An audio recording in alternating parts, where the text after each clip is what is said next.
Good morning, Pastor Eric with the virtual text study for Christ the Servant Lutheran Church. As we move towards Sunday, the Sunday we're moving towards is July 5th, the fifth Sunday in the season of Pentecost. And our text today is our psalm. We're using portions of Psalm 145. Now, these psalms near the end of the Psalter, near the end of the 150 songs collected there, they're like something, if you watch fireworks this 4th of July weekend, they're like the finale at the end, where there is just a huge piece of fireworks again, boom, and then boom, and boom, and they get better and better. There was a collection at the end of the Psalter of all of these psalms, which are absolutely no hold bars songs of praise. There's no real call usually for God to rescue so much, or as a lament that's there.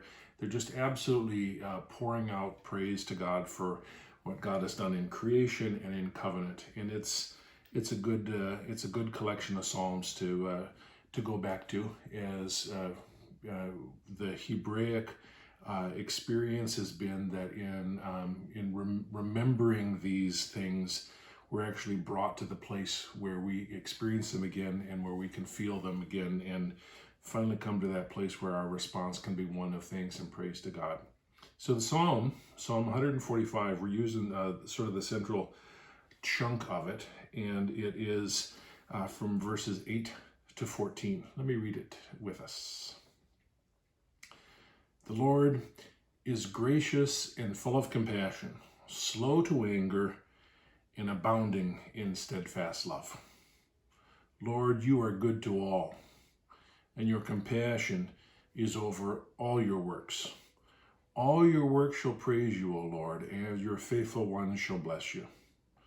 They shall tell of the glory of your kingdom and speak of your power, that all people may know of your power and the glorious splendor of your kingdom.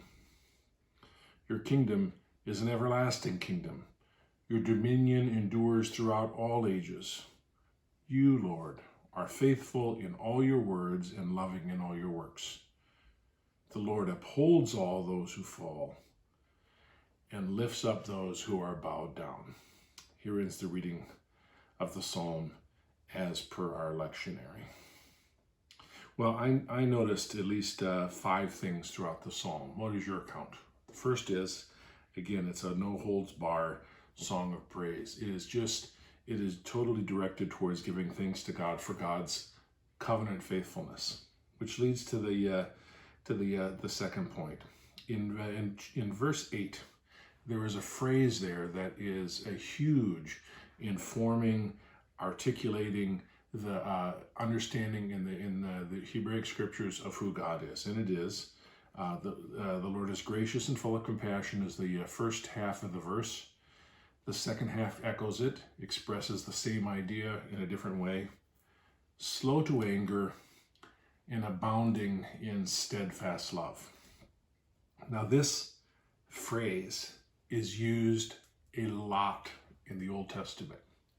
The word itself, steadfast love, or the Hebrew word chesed, covenant love, unconditional love, steadfast love, faithful love, it's used 196 times in the Old Testament, 196 times. And the phrase slow to anger and abounding in steadfast love is used in some combination 94 times in the Old Testament. 94 times. It is a touchstone of how people think of and hence remember and hence feel about what God's character is like. We see it all over the place. In Nehemiah 9, as the people are remembering God's faithfulness as they come back to the land after exile. In Exodus 34, as they hear God recount the covenant promises, it's used again. In Numbers 14 again, as this covenant history is recounted. In Psalm 86, it's used twice. My favorite use is in the book of Joel, in the 2nd chapter, where we use it always on Ash Wednesday, as the beginning of that season, which begins with this call, return to the Lord your God, for God is gracious and merciful, slow to anger, and abounding in steadfast love. So the psalm sets the tone in that first verse for our lectionary. The Lord, gracious full of compassion, slow to anger, abounding in steadfast love. Just enormous.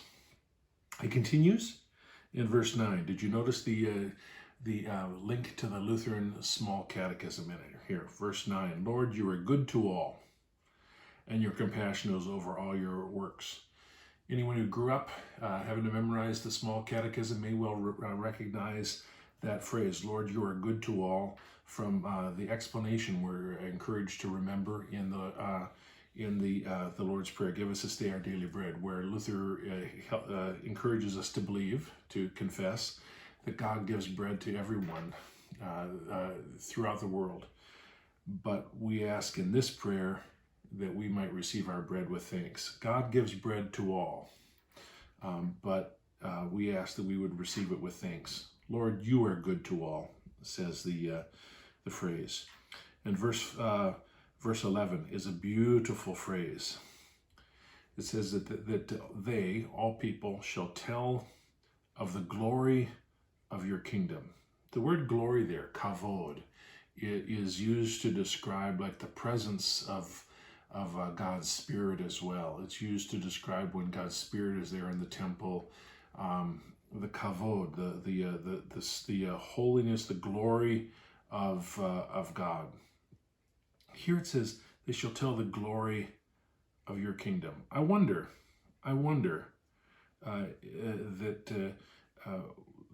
what might a biblical view of that glory look like? Would it be, what would it say, what would it inform in how we treat one another, in how we use as stewards the things which we are, that we are recipients of? What does glory look like in God's economy and God's kingdom, as opposed perhaps to the way that sometimes glory can be used if it's self-centered? I wonder what the glory of your kingdom, what those stories will be like in eternity, as people tell each other of how God has been strong and faithful, even if we've not been. Well, they shall tell the glory of your kingdom and speak of your power. All people will know of your power, the glorious splendor of your kingdom.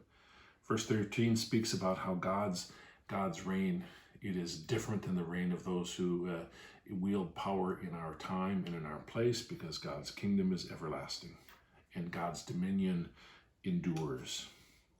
Lord, you are faithful in all your words. In front of verse 14, the Lord upholds. Now, how would you complete that sentence if you hadn't heard the psalm before? The Lord upholds what?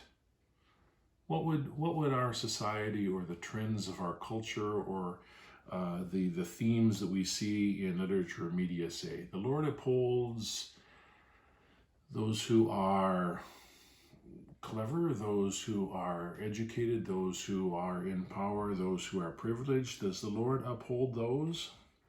Instead, the text offers something different. The Lord upholds all those who fall and lifts up those who are bowed down. Upholds all those who fall and lifts up those who are bowed down. Can you hear that and picture that scene in the Gospels where Peter has seen Jesus walking on the water? It says, if it is you, tell me to come out. He goes out on the water, full of a reaction of what? Of fear, of disbelief, of self-centeredness. Peter goes out on the stormy seas. He does walk on the water until he takes his eyes off Jesus, and then he sinks and falls. And yet Jesus reaches out and pulls him up. The Lord upholds all those who fall. Or my favorite verse that sort of makes me think of this is Psalm 113, which begins with that question, that with a word of praise like this psalm, but in the middle of it asks the question, who is like the Lord our God? Who, though throned in heaven and high, stoops low to behold the weak of the earth, and lifts them up, who raises them from dust and seats them on thrones. The Lord upholds all those who fall. I would say that the psalm, I wouldn't mind on Sunday spending more time with the psalm. The verse right after that is, well, the entire psalm was good, but verse 15, which we don't have in the lectionary, it continues the thought. It says, "The Lord upholds all those who fall, lifts up those who are bowed down, and the eyes of all look to you, and you give them their food in proper time. You open your hand and satisfy the desires of every living thing."